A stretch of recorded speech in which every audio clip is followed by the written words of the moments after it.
Oh, well, hello. Well, hello. How are you, Candor with Katy? It's Candor with Katy with Tripping with Tripp. This is so cool. Isn't this fun? We have a lot of Roswell people, I think. Hopefully, they'll be turning in.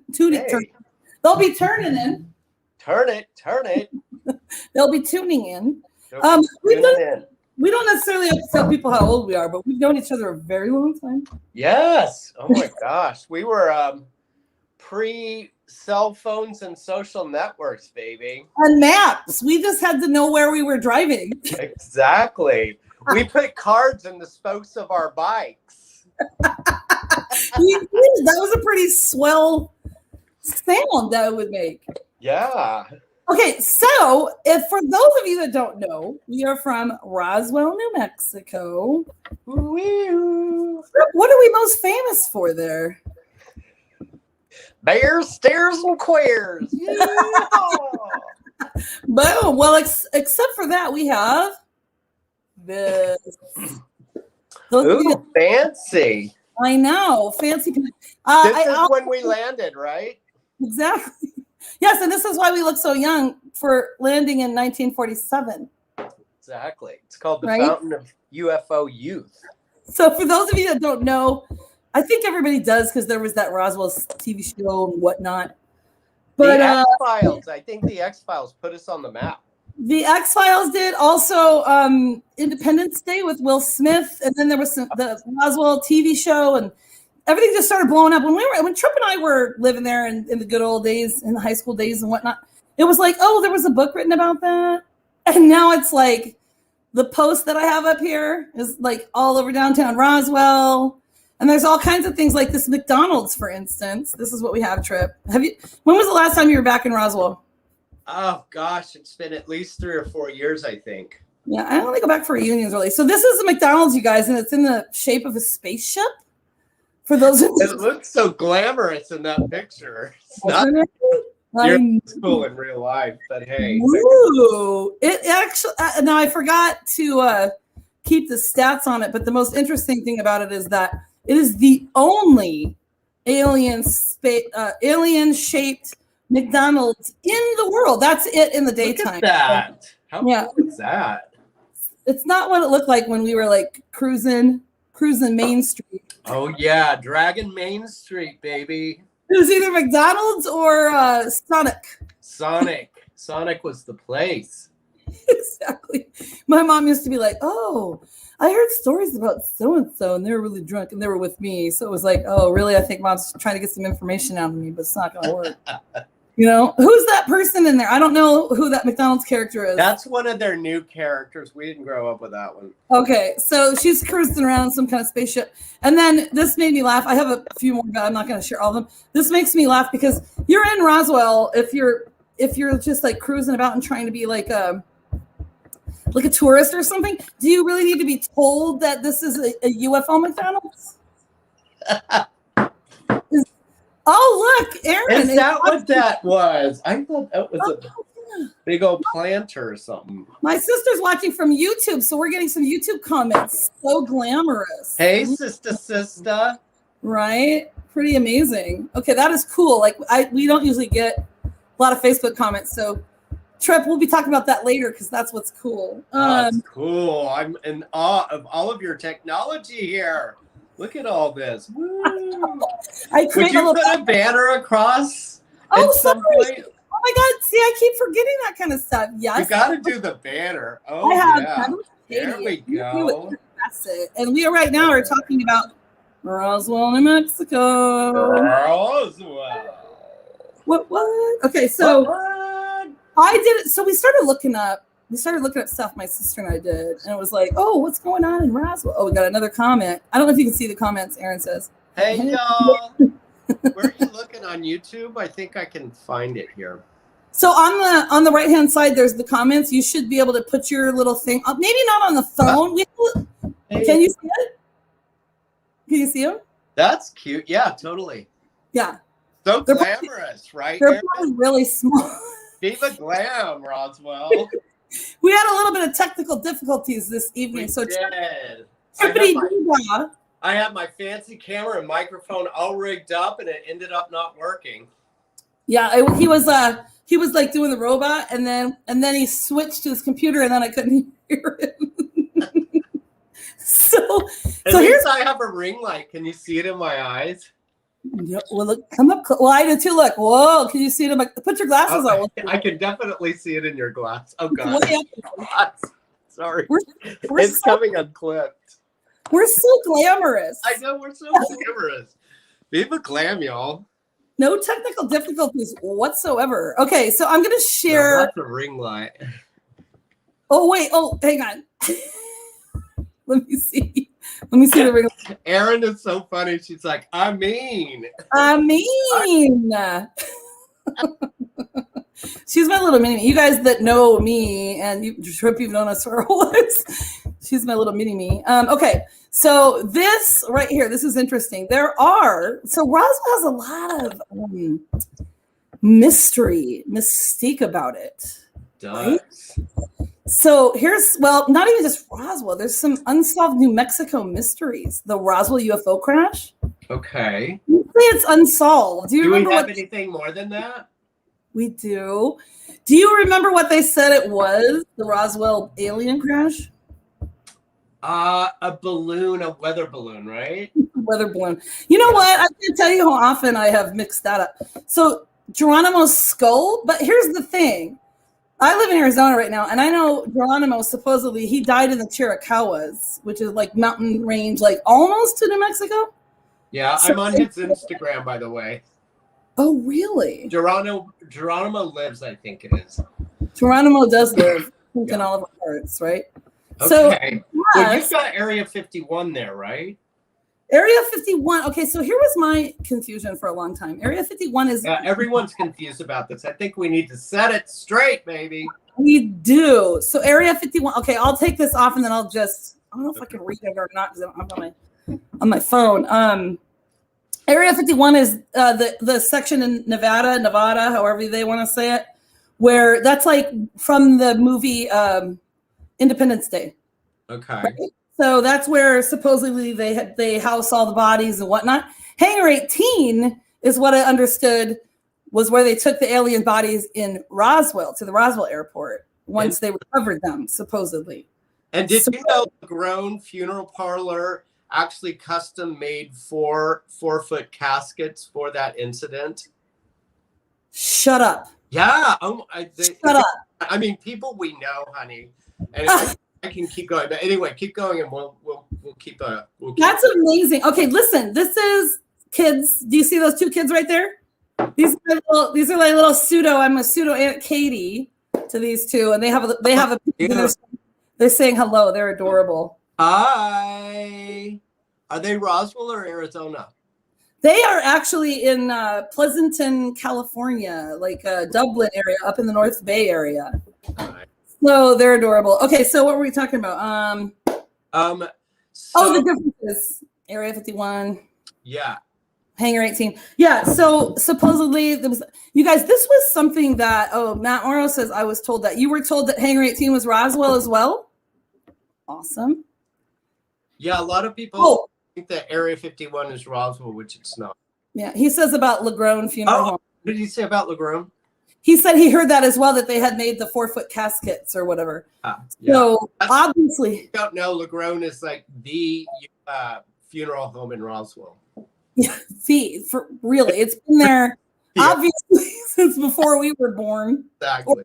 Or when we crashed, as we already talked about there. Excuse me. We don't have belly buttons, and we were hatched from an egg.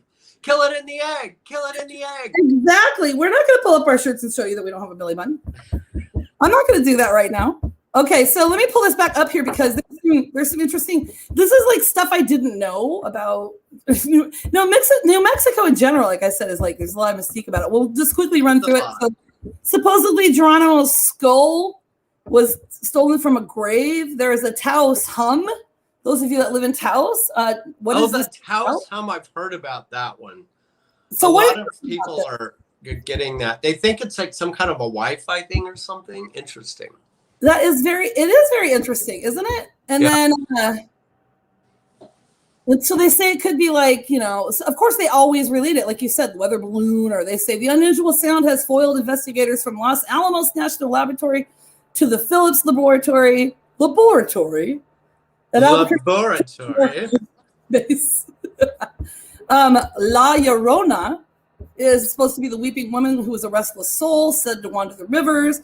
Ooh. Chupacabra. Now here's something I didn't know. Chupacabra was resided in New Mexico, but I guess we're close enough to Mexico, right? Okay, so Eleanor, hey, your auntie. Oh, hey.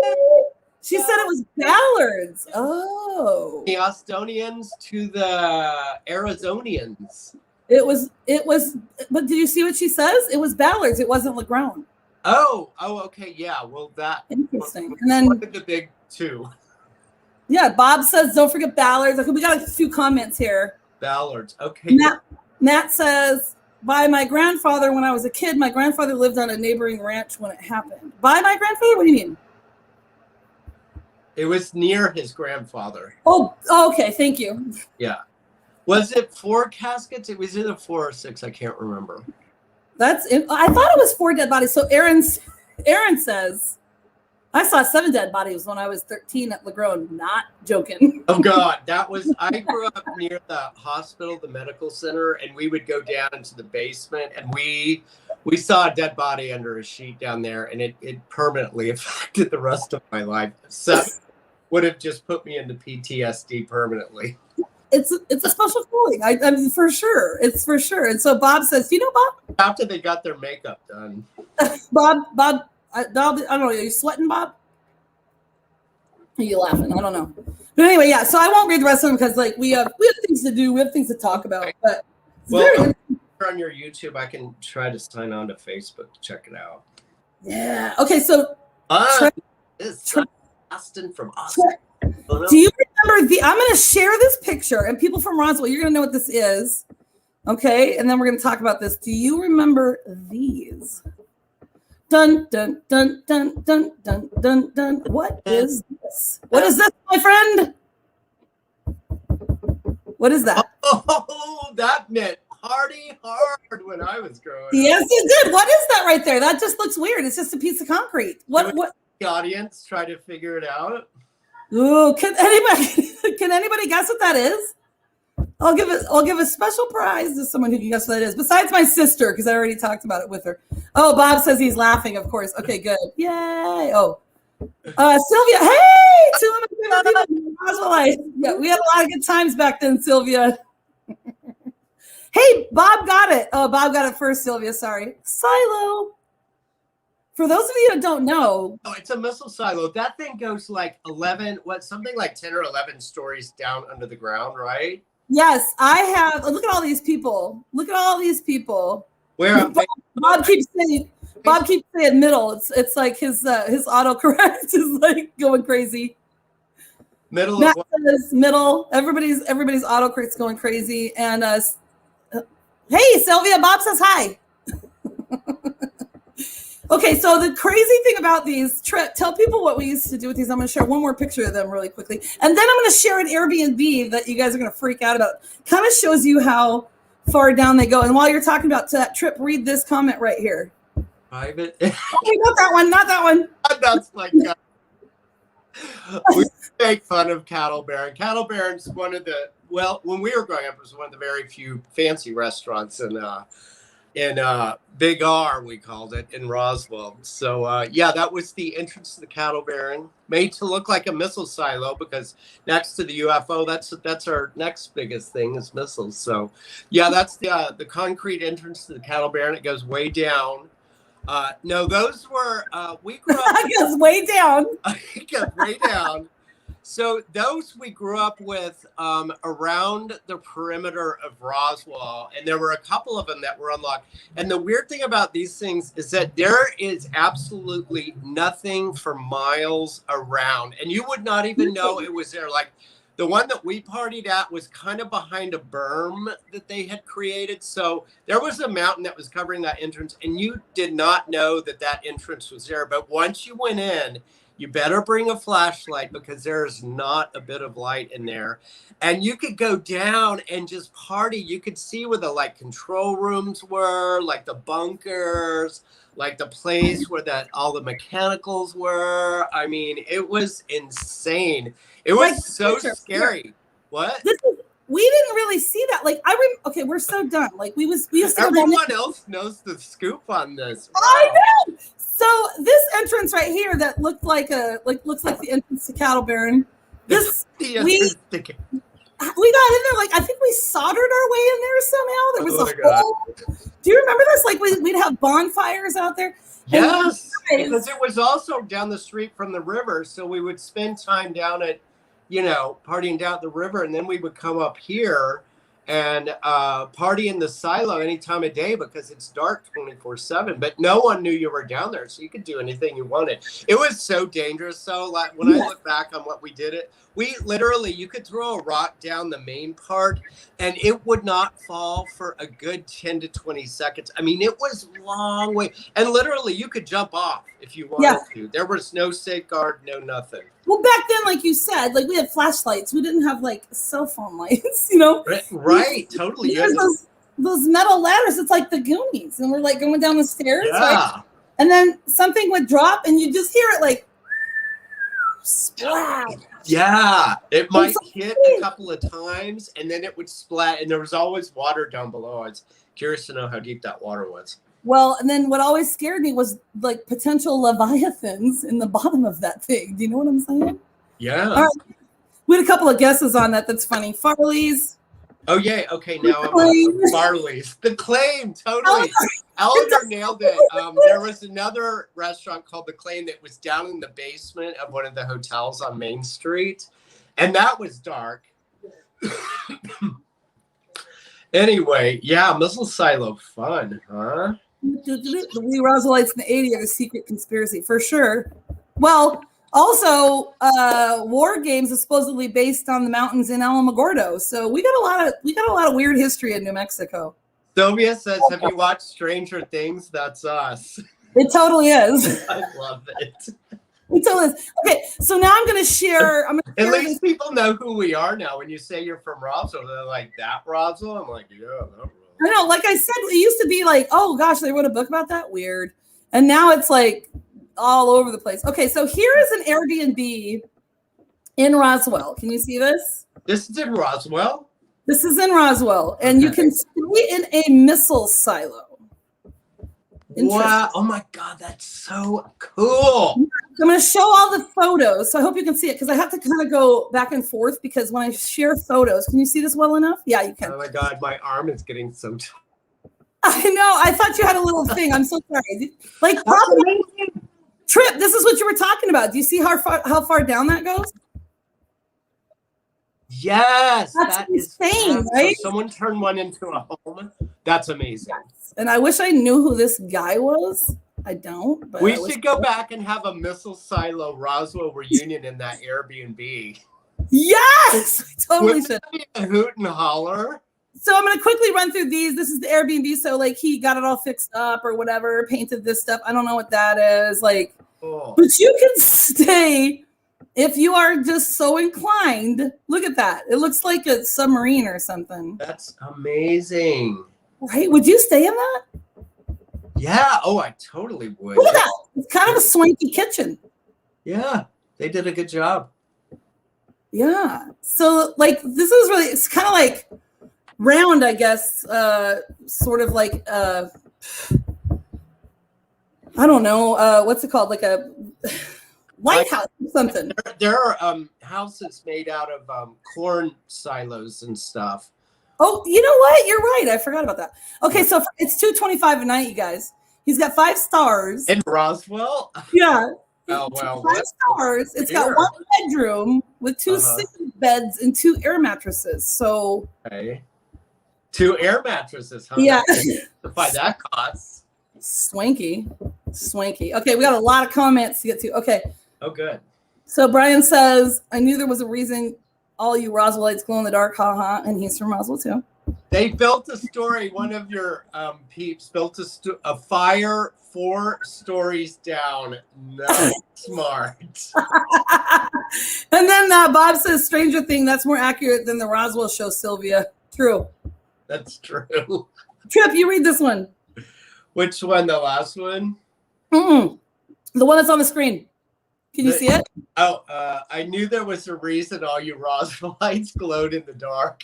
Oh, yeah. Okay, yeah. I guess you're on your phone. I forgot. Buttons, hatched from an egg, glow in the dark, baby. We're your brave partner.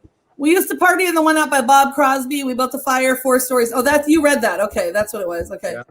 It would be a hit. That's a good idea. We need to relive these moments.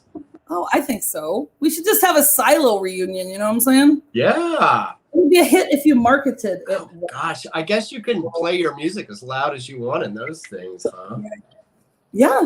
Okay, so I have something else to share, and you're going to talk about this trip, because what I like to do when I bring people on is just tell people all about you, all about Trippity-Doo and what he has experienced in his life.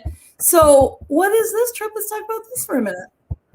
Oh, the Toot Farm. The Toot Farm. What does that mean? NMMI, 9 Million Marching Idiots. I was a toot. Oh my God! Have you ever heard that one? No. Yeah, I was a toot from the 10th grade, because they didn't have 9th grade back then, to senior year, and they could not stand the locals, so I had to really prove myself. When I was a new cadet, they gave Roswellites so much hell for just being from Roswell. They just couldn't stand the locals, but eventually they learned that if they wanted a place to party and a ride, they better make friends with me, because I had some banging parties, right, Sylvia? Yeah, you remember that? What was that room in your house? That's what we're talking about. You lived over there by the Sims and the Grahams, and you had like some secret room or closet or something we would walk through. Do you remember that? Are you talking about living over there by the hospital? Yes. Yeah. Interesting. I used to think was like the coolest thing. Okay, so Brian Beal. That's what I was thinking when I asked if it was for sale. I thought about doing the same thing and low taxes because there's not above ground structure. Oh, interesting. Okay. Talk about a great loophole on that one, huh? Yeah, we are the glowing souls. Hey, Tripp, we're getting lots of interaction tonight. It's amazing. Yeah, we got some great Roswell stuff going on, man. Tripp, we need to have another one of these. Bob wants to know, were you a good toot, Tripp? When what? Were you a good toot, Tripp? Was I a good toot? Bob wants to know. Inquiring mind wants to know. Well, it all depends on what you call good. I was senior class president, so I But yeah, I really enjoyed the experience, and I think half the fun was being my parents, who I thank to this day, were so hospitable. My mom, unfortunately, who died in '95, she became like the den mother to all of the cadets from all over. They came from everywhere, Texas, New Mexico, all over across the U.S. We had some people from Panama, from all over the world. It was a really good time, and we had some banging parties because my parents had a vacant lot behind their house. So we dug a fire pit, and when we were actually allowed to leave the Toot Farm on furlough, they called it, they would let you have your weekends as you grew older. Everyone would come to my place, and we would pitch tents and bring our sleeping bags and light a fire pit and just spend the whole weekend drinking and partying. How cool is that? Okay, so I'm going to come off of this so that they can see our faces better, but I just wanted to mention how beautiful this campus is. I mean, it looks like an Ivy League campus. It looks amazing. Yeah, and it's in the middle of Roswell, New Mexico. Oopsies. Sorry. Trying to figure the phone thing out. For those who don't know, we had I had a fancy camera all set up, but we couldn't get the audio to work, so now I had to call in from the phone. Sorry. Yeah, oops. Well, you know what? Technical difficulties make it better. Okay. Yeah, my sister dropping the knowledge. Owen Wilson was sent there as a sophomore too. Did you ever meet him, Tripp? I did. Actually, our parents became really good friends. Of course he did. Yeah, my dad's still in touch with Laura Wilson, who's an amazing photographer, and she just celebrated some big book or something. So he went to Fort Worth to celebrate that. I only knew him in passing, but I did run into him in LA. Do you remember when you visited me in LA? Well, we're going to talk about that. Okay, yeah. I just randomly ran into him at a Starbucks there, one that I used to work at actually, and just talked to him for a while and just asked him how his parents were. And I said, well, God, it must be weird being famous now that you're like, what's that like? And I said, do you like what you're doing? Like, what's your favorite movie? And he said, by far, his favorite experience was his first movie, which was Bottle Rocket. But I haven't seen him since then. I remember that. Yeah. I just action at the Toot Farm. I just love that we have all these Roswell people on, including your auntie, who I love because I would see so, here. Yeah. Okay, was my first girlfriend before Bob asked me, "Did you ever before I turned gay?" Before I came out of the closet. What did you just say? Sylvia was my first girlfriend, or my first real hardcore girlfriend. My senior year. That was before I realized I was a sissy boy. You didn't do it to him, Sylvia. Don't worry about it. No, you didn't, Sylvia. Believe me. I think it's best for all of us. Exactly. So Bob asks me, "Did you ever date a Toot in high school, Katy?" I did not, but I did go to those dances. So maybe I danced with Owen Wilson back in the day. I'm just saying. He probably thought I was pretty swanky. Yeah, there were some good parties. I mean, most of the good partying happened after the dances, though, if you had the right place to go. Look at Sylvia being your first girl, your senior girlfriend and whatnot. I think I was a dead mother for other reasons as well. Okay. Totally. Triple. It's all black. I'm trying to figure this phone thing out. My arm is about to fall off. Can you not rest it on something? Well, I've got you've got to see my setup here. Look at this. Okay. I've got my computer on top of a box with the light attached over here. So I mean, I literally just moved here with absolutely nothing. We can talk about too. I don't have all that much stuff because it's all still back in New York because I came here on quarantine and I didn't bring anything with me and I haven't had anything since. So still trying to stock up on stuff. So I don't have a whole lot of stuff to put my camera on. Let me find a Kleenex box for this. Hey, Kleenex boxes serve multi-purposes. Yes, they do. Let's see here. This is awesome. Okay. My sister sent me a note. I think it was the missile silo or the missile silo, I think, was for sale for only $295,000, I think. Wow. In Roswell, huh? Yeah. Great. So if you can rent one out for 520, was it 500 something a night? It's kind of a good little profit, right? Do something, but still 2 blow-up mattresses justifies that cost, right? Yeah. Okay, so Sylvia says to you, haha, yep, that's what people always tell me, LOL. Tripp, loved you since gymnastics. We realize we are just soulmates the alien way. Yes, I was a gymnast, and I am still addicted. Half my Instagram is all gymnasts and acrobats, and I still love all that stuff. I'm like, wow, if I had stuck with that, I probably would have been traveling with the circus or something at this point.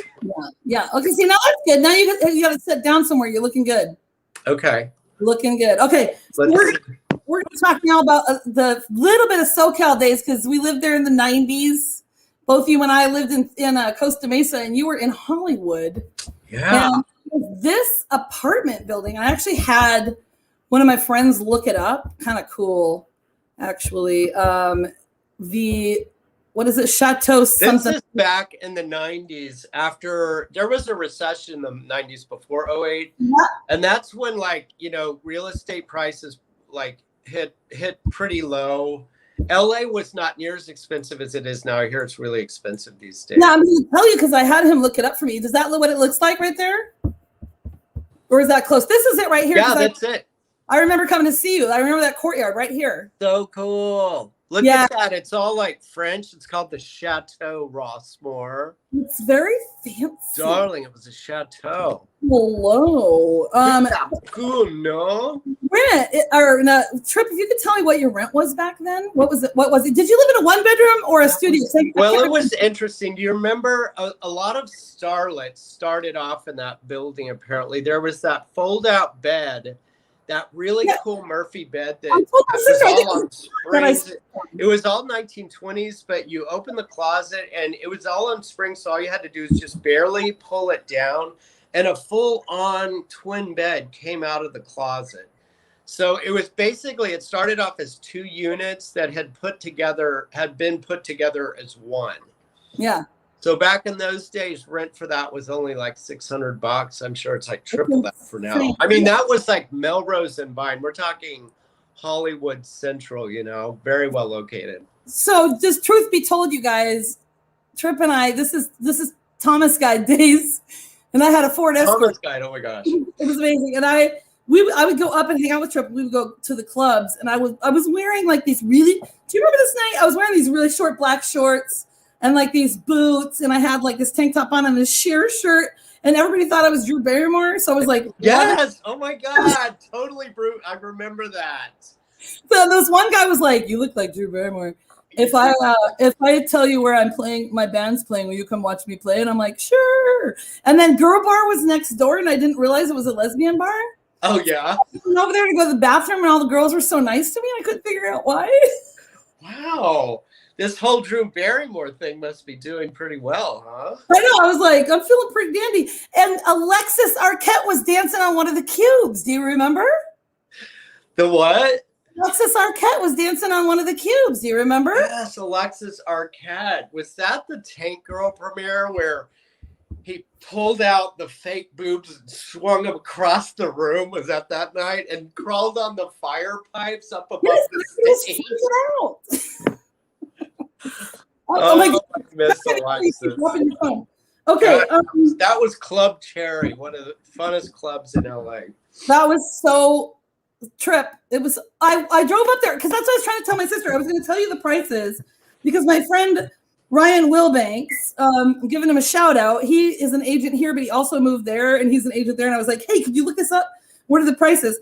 So did you live in a studio or a 1-bedroom at the chateau?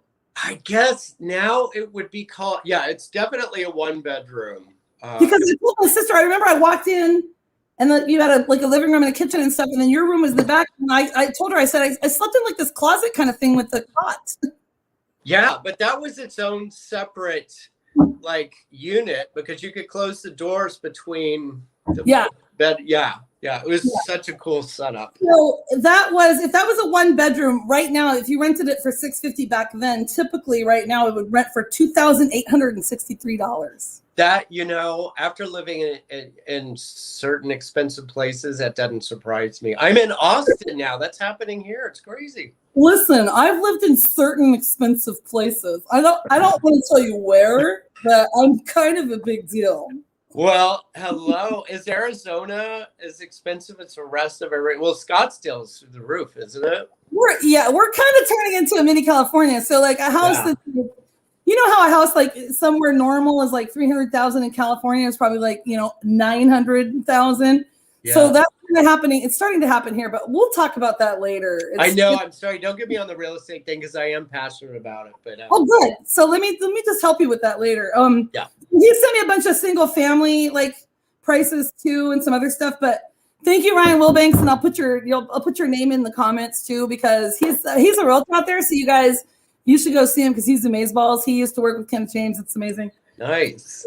Right? Okay, so now we're going to move on to one of your adventures. Okay, so Sylvia is all over this as your girlfriend and all. Oh, yeah, and Sylvia lived in Dallas. Us Roswellites get around, baby. I know. Look how much she commented. We have to, put our heads up here. I'm going to read it since you're on your phone. So Sylvia says, remember our fun times in Dallas trip during college? Do you remember that that one club that was by the Male Stop Club? Maybe she means strip club. For the life of me, I can't remember. Also, Sylvia,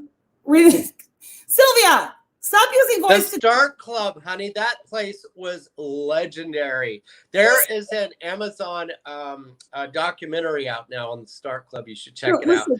Co-owned by Grace Jones and Stevie Nicks. It was amazing. And Grace Jones' brother went to SMU with me. So if I read it, like, Sylvia, stop using voice to text.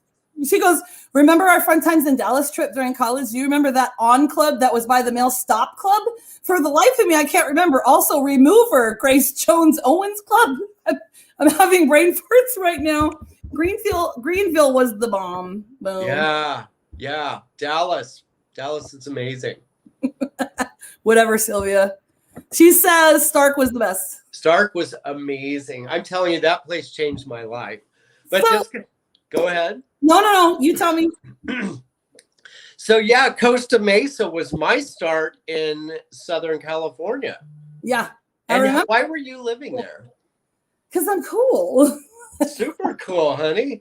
Kind of a funny story, and I didn't stay long. When I finished college, my aunt had a herniated disc, and they never had any kids or anything, so I moved out there and helped her. And I was living in Fullerton at the time, and I had one class to finish from college, which was statistics. I'm not going to tell you how many times I had to fucking take that goddamn class. But they helped pay. They paid for a tutor for me and stuff. So I ended up passing with almost an A, which made me feel really cool. That's tough as that. And then I went. This is so dumb. I went to the American Bartending Academy. I wanted to do that, and my dad wouldn't let me out of college. I'm like, I want to be a bartender. I want to go to bartending school. Did you actually do it? Did you graduate? I did, and I actually applied at like Whittier and Covina. I mean, it was like terrible. And so then they called, like, so the girl that ended up being my roommate is so cool. She's from Sweden, and she owned it. Her dad owned a catering company, passed it down to her. They still work together. She lived in Costa Mesa, and she called the school because she wanted 2 guys, I guess, to cater. And they said, well, what about a guy and a really strong girl? So we met and we hit it off right away that night. And then I ended up becoming her roommate, and she was hysterical. Anka Anderson, I'm calling you out. We had a blast, and that's who I lived with. And you and I would go up and see you sometimes. Right. Okay. In the 405 and the 5 and whatnot.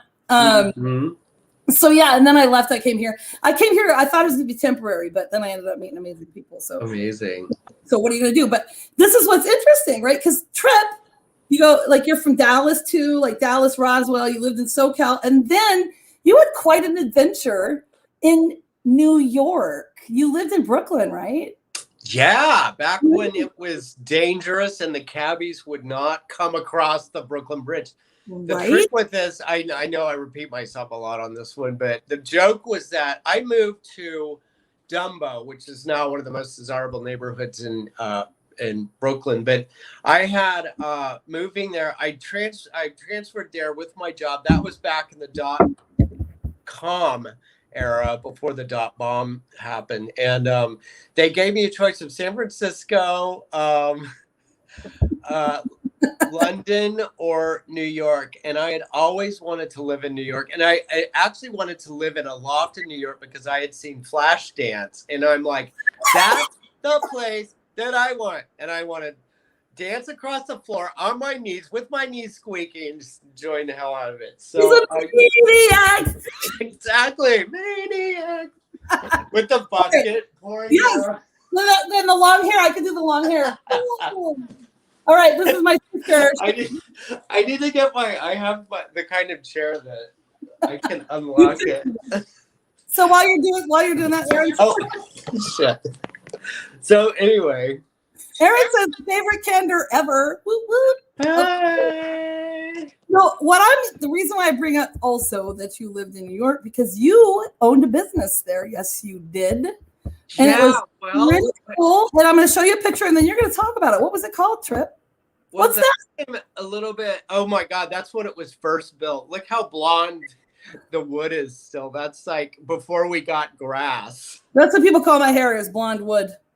Blonde. Yeah, it's blonde wood. Well, I should have asked you for pictures, because I'm sure that you have some. But I do have some other ones, because I know that to kind of tell people what Barn on the Pond was, because you did things like this. You did weddings.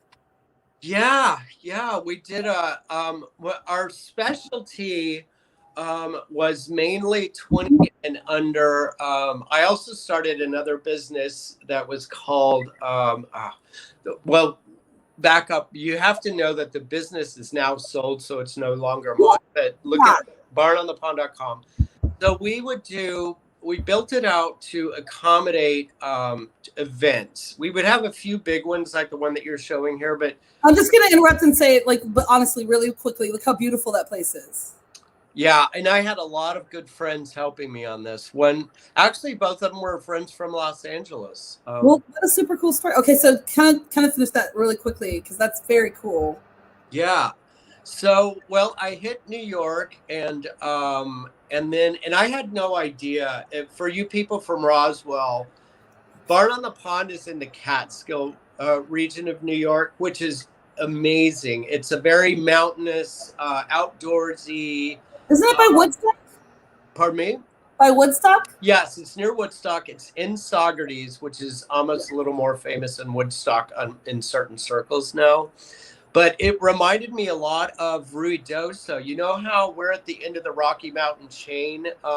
Same thing with the Catskills. It's the end of another chain. You drive 2 hours north of New York, kind of like going from Roswell to Ruidoso, and then suddenly you start hitting the mountains and going up and up. And it reminded me so much of Ruidoso and growing up there that I said, wow. And it was pretty destitute back when I started in 07. Like, I guess IBM pulled out in the 90s. They never really recovered. A lot of, and I guess they had tourism at one time. It was the Borscht Belt where a lot of, especially Jewish comedians got their start, like Joan Rivers, Jerry Lewis, Dean Martin, full of like 5-star resorts. This is when plane travel was really expensive, but when the price of traveling on a plane went down, everyone started traveling in other places and vacated the Catskills. So when I came in, it was before Airbnb started. Airbnb came in later. I started in 07. That's when the iPhone came out. So lots was going on. Bought the place. It basically, like that silo, it's a renovated barn. So I bought the barn hoping to restore it back to its original glory because it's a piece of Americana that we're losing very quickly. Post and beam, no nails in the wood. But we ended up having to meticulously disassemble it and reassemble it for reasons I won't go into. I was pulling my hair out, but in the end, it was pretty fabulous. So I converted this barn and we had an Airstream trailer on property to sleep additional people. And since we could legally sleep 20 people, if you had 20 and under, you could come and have a party. We had a list of private chefs. You could hire a masseuse, a yoga instructor. We had you could do the whole package and we could do it for you. We had private grocery shopping. We could give you swag bags with all the local groceries and stuff. And it was great. It lasted a good from 07 to I just sold it in February before the pandemic, oddly enough. And we can talk about that. Pardon me? Thank God. I know. Well, it's doing well. Rentals are doing well, as you probably know. But I was just glad to get out of the business because it changed. Airbnb came in on the scene. I think VRBO was in existence when I started, but it wasn't as big as it is now, and it became a whole thing. And the Catskills exploded. Like, people stopped going to the Hamptons, the younger people, and they're saying a lot of it is attributable to Instagram because you have a lot more Instagrammable moments. You have the farm to table movement there. Restaurants, beautiful scenery, a lot of outdoor activities. And I think in 2019, Airbnb, Forbes, and like there were 3 people who voted it top international destinations to visit. So Tripp, that's amazing. It's amazing. Yeah. Yes. So cool. So cool. So I got really lucky and I had a really great time on that. But I don't miss it at all. Yeah, well, and that's okay. So, guys, this is what you have to know, and I know we're talking a lot about this, but this is what I love about having people on. And listen, we've known each other forever, and I love you, and you're beautiful and amazing, and your heart is just the best. But it's so cool for people to know, like, what you little globetrotter. And like, that is a very successful endeavor. And I'm super proud of you. And that is just so cool. And we're going to play a game in a minute. And then we're going to talk about your new endeavors. Okay. Which is exciting. But I want to tell you, so Sylvia says, what's funny is I live by Woodstock, Georgia and Roswell, Georgia. Go figure. What? Yeah, I know. That's where the B-52s and Michael Stipe, like Roswell, Georgia is a lot, it's a lot different than the one in New Mexico. Let's put it that way. I don't think they have missile silos there, you know. Yeah, exactly. Or a cattle baron. Exactly. I think that's only New Mexico. She says, do either of you know anyone that's an expert to renovate homes here in Georgia? I don't currently, Sylvia, but I am a real estate agent, so I can find out for you. And Tripp, he might know some people too, so we'll get back to you on that. Yeah. And then Tripp, she tells you that you did an awesome job with that, of course. Thank you, Sly. Appreciate it. Okay, are you ready to play a little game? We're gonna mix it up here a little bit. Okay, here we go. You have seen my Candors with Katy over the years. Yeah. And we'll talk about how both of us are moving forward with stuff in a little bit here. Mm-hmm. So this is the Wiki How To. Are you familiar with that? Wiki How To? Yeah. No. What I'm going to do is I'm going to share some pictures from Wiki How To, okay? And it is how to do something, obviously. So Aaron says, Tripp, love hearing your history. It's inspiring. What? Thank you, Aaron.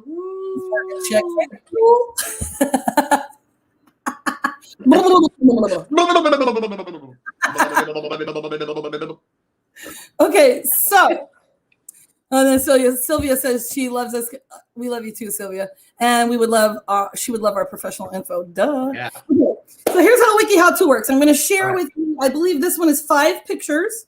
Okay. Now the interesting thing is, it's a Wiki How To and how to do something, like how to glue, peanut shells to a piece of paper. Elephant's ass? Just whatever it is, okay? So all 5 of these pictures, here's what you have to know. All 5 of these pictures are related to each other. The interesting thing is they never use the same characters. So you could have different races. You could have a kid in one. You could have an adult in one. It could be in different areas and whatnot. So what you're going to do is you're going to guess what's going on in each picture. And then when we're done, we're going to put it all together and you're going to tell me what you think that Wiki How To is, okay? I'm going to do what? You're going to tell me you're going to tell me what you think listen, this will be easy. You're going to tell me what you think each picture is doing, and then you're going to put them together and a complete package and say, what is this Wiki How To trying to teach us? So, what's going on in this picture right here? There's a little bit of a disagreement on which restaurant we're going to go to tonight. But I want a Korean. I love that. Okay, so Mexican for sure. Taco. It's Taco Tuesday, people. Come on. Well, normally it is on Kandor with Katy, but today we had to move it to Wednesday, right? Because you had right. A little cool thing. Okay, so favorite restaurant, and then the next one is Taco Tuesday. The other one is Korean barbecue. I know, right? I have to get that in. Now remember, these are related. What's going on here? Oh my star. Are you a shrink or something? These are like tests that my shrink puts me through. This is the Rorschach test. Oh my gosh. You just didn't know it. Well, I'm seeing a little bit of not miscommunication, a little bit of confusion. Okay. Tomato, potato. Exactly. Okay. I like it. So far Let's call the whole thing off. So I always say potato, tomato. All right. So we have, where are we going to eat tonight? And there's a little bit of confusion here. So Brian says, mansplaining. Okay. So let me tell you how it is.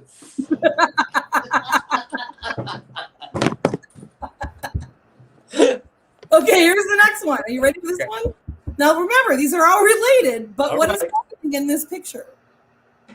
Ay, Dios mío, corazón. Thank you so much. I appreciate it. Okay, so where are we going to dinner? I'm confused. Thank you so much. Someone brought a souffle. Okay. That's what they're having for dinner then. Okay, we got 2 more. Are you ready? Okay. Is this like the best game in the world? Okay. What's happening here? It's not called soccer. It's called football. Football. It's called soccer. Football. Soccer. Football. This is so funny. That's where the miscommunication is. What is it called? Football? No, soccer. Football. Soccer. Soccer. All right, here's the last one. There's the last one. What is going on here? Okay, I think the mansplainer just got shut down. He got shut down. This is the Me Too age, baby. That don't go anymore. Tripp just wants balls, Sylvia says. What? Exactly. Okay, so what's going on in this last one?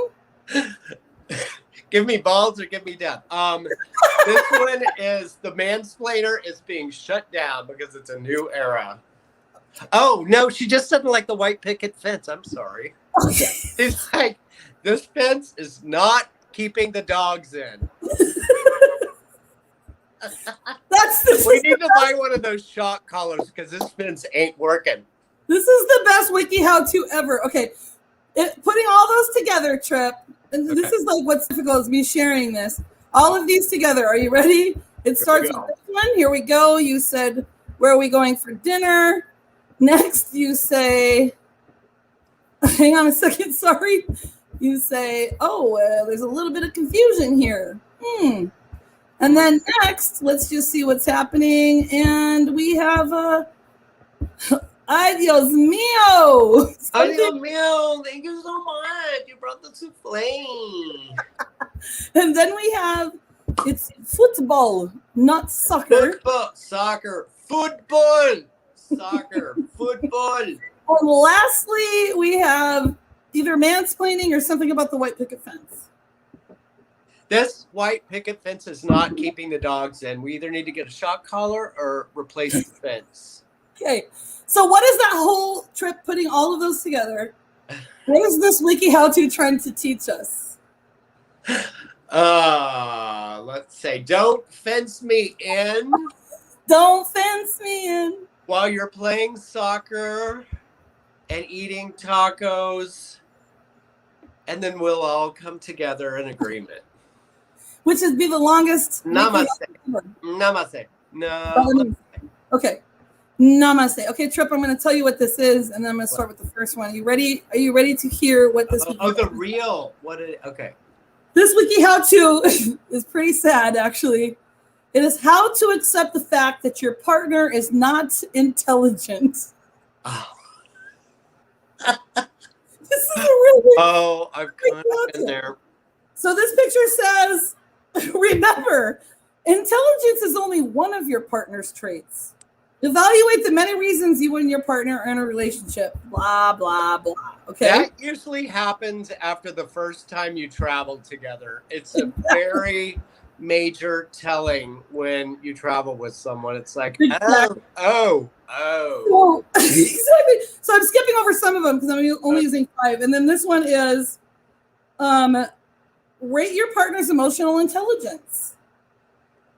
Remember, emotional intelligence. That's a big. It is a big deal, though. It is a big deal. Oh, it's huge. It's more important than brain intelligence to me.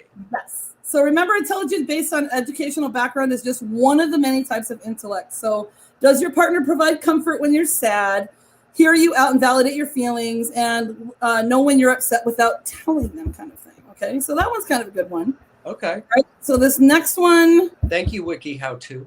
I know, right? Have you seen Wiki Feet? That's a little more exciting. Oh my God, like this is exciting. No, but we'll talk about that later. So this one is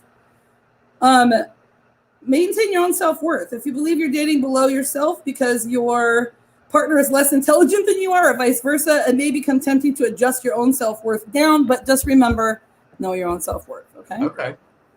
And then we only have 2 more, which I know it just takes forever to do this. So this is not, this one kind of makes me laugh.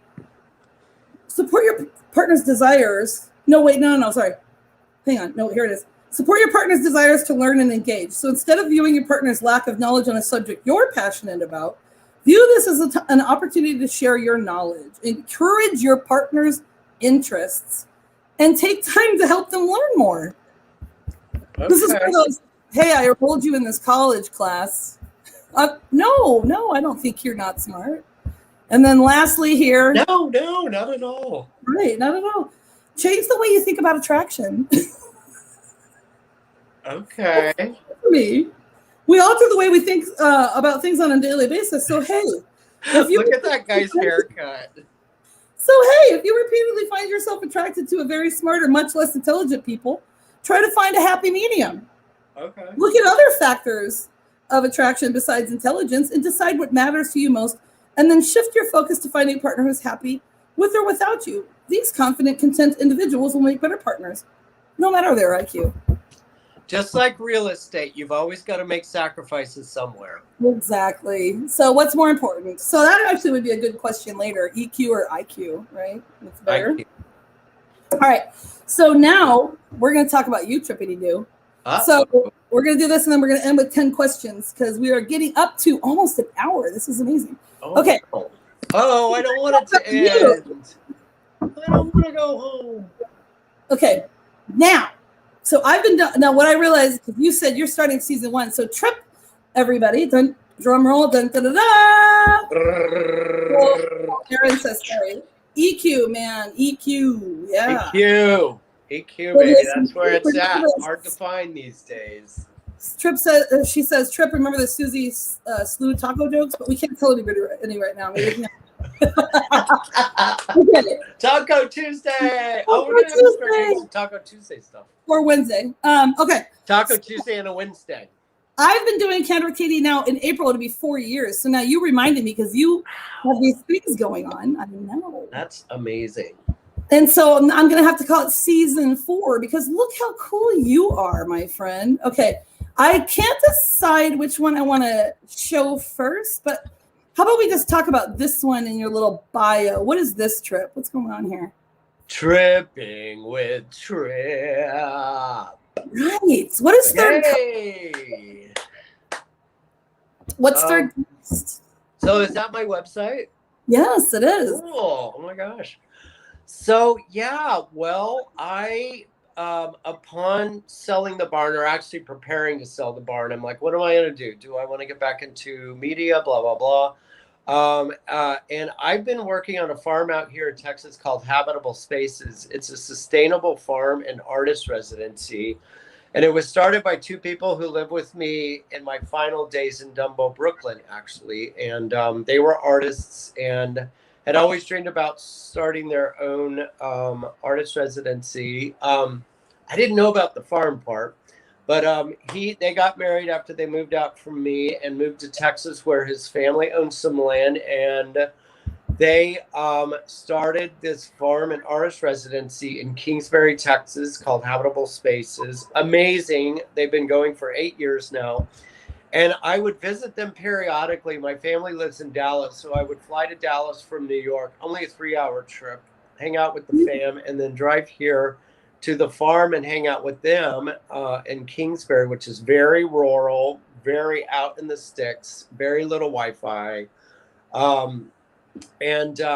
But they have farmers and artists passing through, and Allison, the director, one of the 2 directors, is an amazing chef. Part of the deal is you help them build their habitats with the farm or provide art, and you get room and board in exchange. So Allison makes these amazing meals at the end of every night. And there are people from all over the world there, all over the U.S., all over the world, farmers and artists talking together. You don't think those 2 have anything to do with each other, but they actually do. There's some really good creative farmers out there. So it inspired me to start. I said, my God, someone needs to be recording these conversations because it is so fun to hear people talk around this dinner table. And me being, out of the house from the age of 13 at the Institute and then off doing my thing, I didn't get to experience like meals around the table that much. So it was just kind of a really cool tradition to get back to. So I started this podcast inspired by Habitable Spaces, but I got into a program at Stony Brook University, which is a New York university in Manhattan. So I started this before I sold the barn, and only 11 people were accepted into my year. A friend of mine had posted, because she was thinking about doing the pivot in life as well, and she posted this podcast class. I said, that's exactly what I want. So I was in the midst of starting a podcast on the East Coast when another Roswell friend who lives here, Sally Roberts, who you may know, she's my age. I come here before with another group of Roswellites from the people that we grew up with to go to a concert here. And Sally told me, our friend Sally told me that I had missed a concert of one of my favorite bands from Australia who came through, and we missed the concert. So she called me up a few months, like 4 months in advance, and said, I got tickets. You've got to book a flight here. So I was booked to come to Austin in March anyway, and she had a couple of South by Southwest events we were going to attend. So I got here, and quarantine happened. So, and I on this farm, I said, if there is ever a zombie apocalypse, I am going to be the first one out on that farm, because they grow all their own food. They're totally self-sustaining, and they have guns.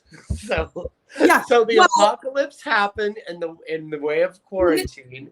So I hauled ass out to the farm, and I said, and my class went to Zoom, which was the major decision making there, where I could stay here in Texas, start my podcast at the farm, and still take classes on Zoom.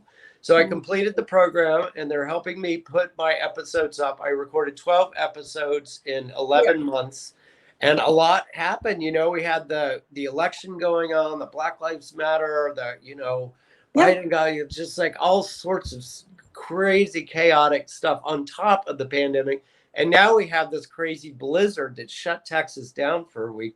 So there was a lot to talk about.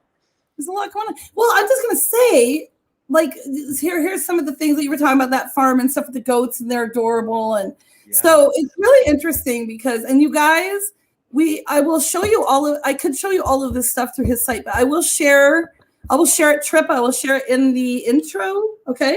So it'll be here, and it'll be on YouTube as well, because people want to know about you, my friend.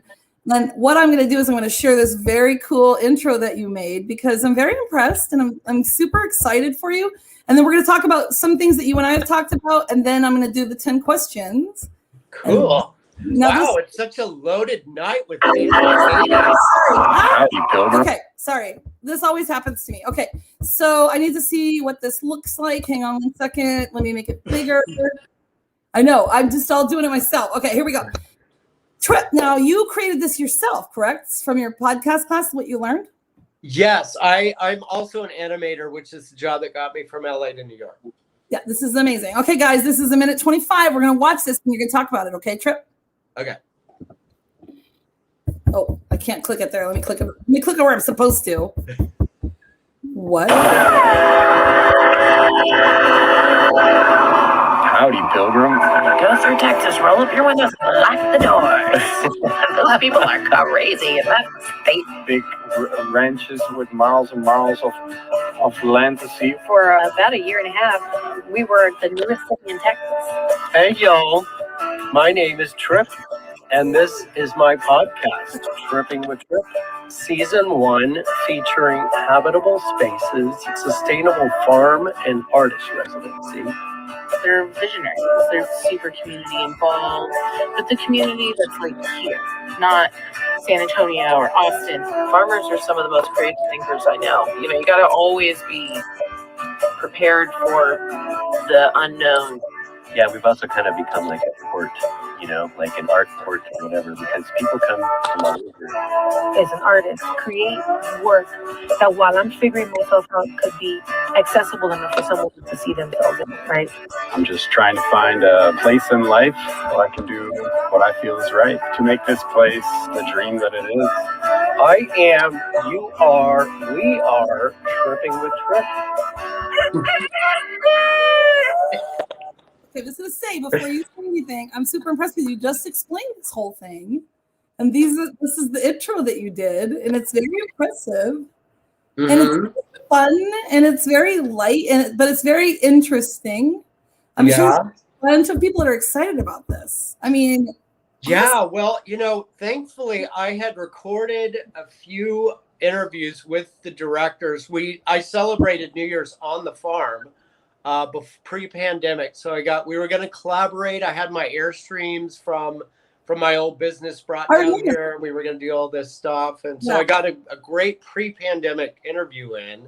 And also my co-host from my first podcast on the East Coast, Tripp and Larry, had interviewed me. We'd interviewed each other. So the podcast starts out with my former co-host interviewing me, and then me interviewing the directors at the farm pre-pandemic. And then we jump to pandemic. I'm getting to know the community. Mayor Shirley was one of them in there. They're a newly formed city, and Mayor Shirley and them they were the newest city in Texas for a good 2 years. They're very new.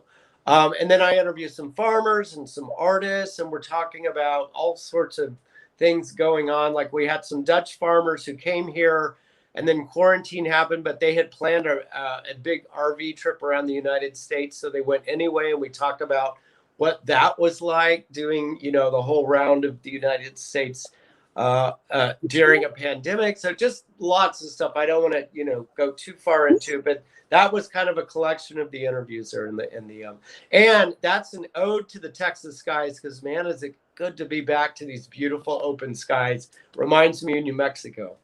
Right. Okay. So, what I love about this, and we're going to wrap it up soon, guys, because, I end up interviewing people and it's so interesting. It lasts longer. We've had a lot of interaction. I'm going to read what Sylvia said. It's amazing. I'm going to talk about how amazing I think you are as well. Thanks, guys. I really appreciate all the comments and interaction. Right? She says, all joking earlier aside, this gives me chills. I'm so proud and happy for two of my favorite people that are making such an impact on people's lives. You just uplifted me. That was so much needed. I so appreciate and love you both, and so very proud to call you my lifetime friends. I mean, that's just really cool. I love that. I love that we're all still in touch with each other too. It's just very valuable. So Brian says, woohoo, around the world in an RV. I can relate. Yes, I've always wanted to do that around the United States. I know a lot of foreign countries better than I know my own. Yeah. And then Aaron says, Tripp, you have so many awesome stories / experiences to share. Thank you. Thank you guys. Let's do it again. Yeah. Oh, we will. So guys, this is what we're talking about. So Tripp and I have been chatting. I've been doing this a long time, but I've just I'm just starting to get into my technology part of it. Amazing. You're so funny and your content is so creative, Katie. I'm so glad that we did this. And I'm a huge fan.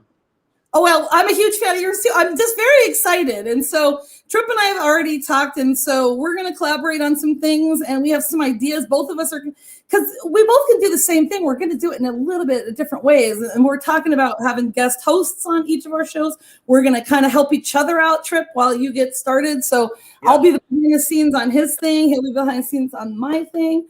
And it's going to be really cool. You guys, Tripp's going places, guys. And Katie is freaking hilarious. And as much as I enjoy doing my podcast, it was a little more NPR-ish than I'd hoped because of all the chaos going on. So this is a good chance to just laugh and have a good time together, I think. I'm really excited about this. Yes. Okay. So and what I love about Candor with Katy, and Tripp, we'll talk about this later. And I might have to do on my 4-year anniversary or something, some kind of thing. But I always wanted it to be sort of a hodgepodge kind of thing, right? So sometimes it's serious. Sometimes I'm by myself. Sometimes I'm talking about things. Sometimes it's fun. Sometimes I'm cooking. Sometimes I'm doing DIYs. Sometimes I interview people. I mean, the possibilities are endless, and that's what makes it the best, right? Because I don't have to stick to a certain thing, and it keeps it free. And so I like that you want to move that way too, because that's what people want to see, right? Like absolutely. Especially now with all the chaos going on, it's just good to have some good mindless entertainment. We're good for that, aren't we? Absolutely. Okay, we're going to end in a minute here. Are you ready, Tripp? I'm going to ask you 10 questions. Oh, wow. Okay. This is how I'm ending. Already started. Look, I even typed them up. Okay, so this is how I'm ending my interviews now. Are you ready for these? James Lipton style. Okay. He's theater. Tripp. How many pillows do you sleep with? Oh, 4, and they're all different. One's, some of them are more solid, some of them are for soft, some of them are for my eyes. Like, I'm very picky. So yeah, 4 very different pillows. I love you for that because I have probably like 8, but I have all different consistencies as well. Some hard, whatever, some super thin. Like, is it even a pillow? I have to have them all though, right? Yeah. And okay. I just got silk cover cases on a couple of them. So they're like really good to put over your eyes and stuff. Anyway, and we'll talk. Pillow talk. Very luxurious, my friend. Pillow talk. Pillow talk. It could be a topic for Tripping with Tripp. Okay. I'm all about it. 2, what is the most useful thing you own? And you got to keep it appropriate. Appropriate? What's that? Hey, pass. No, the most useful thing. Wow, that's tough. I would have to say anything that makes music would be my most useful thing. I cannot go without my music. Love it. Love it. Okay. Tripp. Best useless knowledge. Oh, God, I am full of that. I'm a Gemini, and we specialize in that stuff. Cancer, so we're close. Yeah, right. Okay, so what is your favorite? What's your best useless knowledge? Best useless knowledge. Well, it all depends on what you call useless. I spend a lot of my time. Let's see. I'm a YouTube hoe. Me too. So YouTube has figured me out to the point that I'm just like, I do a lot of right now I'm obsessed with China and Korea, like North Korea. There's something going on with Kim Jong-un. But is that useless knowledge though? Oh yeah. Well, I don't know. Is any knowledge useless? Good point. Gosh. Like the 57 on a Heinz 57 bottle is supposedly the best place to hit it to get the ketchup out. That kind of knowledge. Oh, okay. Okay. So tips and tricks. Yes. Trips and tips and trips. Just the trip. Just the trip. Just the trip. Give us just the trip. That's my bit of useful knowledge. All right. Just the trip. Just the trip. Okay, ready? Next one. Okay. Do you collect anything? Do I collect? I collect little action figures. Do you? Yeah. Do you want to see my? Well, anyway, it's my 2020 action figure is a little dumpster fire with a face on it. Oh my God. Okay. When we're done with this podcast, you're going to share it in the comments. Okay. I will. Okay. Number 5, Tripp. What is your spirit animal? Spirit animal would be probably the wolves. That's mine. Is it really? Yes. Okay, you've got to check out Chances with Wolves. Totally unrelated, but great music podcast. Chances with Wolves. I love it. Yeah. Boom, boom, boom. Okay. That's a good one.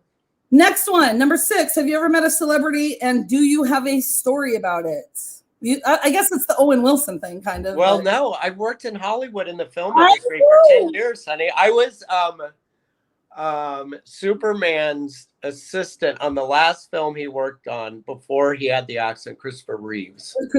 Yeah. And he was working with Kim Cattrall. And then before that, I'd worked on a film with Jason Alexander, Keith, what was his name? Anthony Edwards, who was totally cool. Awesome. Yeah, I've got a lot of celeb stories. How cool are you? You're my celebrity. All right. What would you do if you won the lottery, Tripp? What is the first thing that you would do? I would start my own country and my own economy. I would require hula hoops for everyone. Absolutely. Yeah, I think I would just have one big rockin' party, kind of like a Burning Man type thing where just hire all the coolest bands, just say, I can pay you anything. Come to the desert. We're going to have fun. We're going to party. We're going to just listen to music and camp out and do what we did in high school. Would it be like that Fire Island thing, that documentary? Did you see that? Oh, the fire. Oh, Did you see FYRE? Fire, baby, fire. God, that was so good. I watched both of them, then Netflix and the other one. I know, me too. The Hulu Fire one. Festival. That would probably be That's my the one. luck. Okay, I spent my entire lottery savings on a freaking Fire Festival. seriously, no thank you. And then No sleep in grassy. stupid dome tents. Aaron says, just the trip. Just the trip. Just the trip. Brian says, if you have ponies, I'm in. And then I want a pony. I want a pony. Sylvia says the silo party and the river. Oh, nailed it. Okay, describe yourself in 5 words, Tripp. Adventurous, inquisitive, talkative, funny, footy doody. Then one more. Oh, wow. Fast paced. Aye. Exactly, I love it. Okay, what would you sing at a karaoke night? What would I sing at karaoke night? Would I be boring if I stopped on "Don't Stop Believin'"? No. Don't stop believing. Hold on to that feeling. feeling. Exactly. Boom. Okay, last question. Are you ready for this? Tripp. What is your favorite cuss word? My favorite cuss word? Yep. Whale hail. Whale hail. Damn. Sounds like a type of whale. Whale hail. I love it. Whale hail. All right, I have a call at 7, so we're gonna sign off. And Tripp, stay on. We're gonna talk for a second. You guys, this was. Look at all these comments. Thank you guys. Let's do this again. Let's make this a party, a regular occurrence. Yes. We'll call it a salon. A salon. Well, like Salon. we said, we're gonna be collaborating. Collab. So get used to this face over here, okay?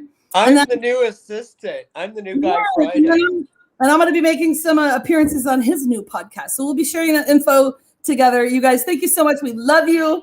Bye, guys. Oh, Regina says, love Great you. Roswell stuff. We love you, Roswell. We love you, everybody else. Y'all. Bye, Roswell. Arizona. Boom. Oh, wait. You guys cracked me up. Oh, solo tripping. You guys cracked me up. Bye, everybody. Bye, y'all.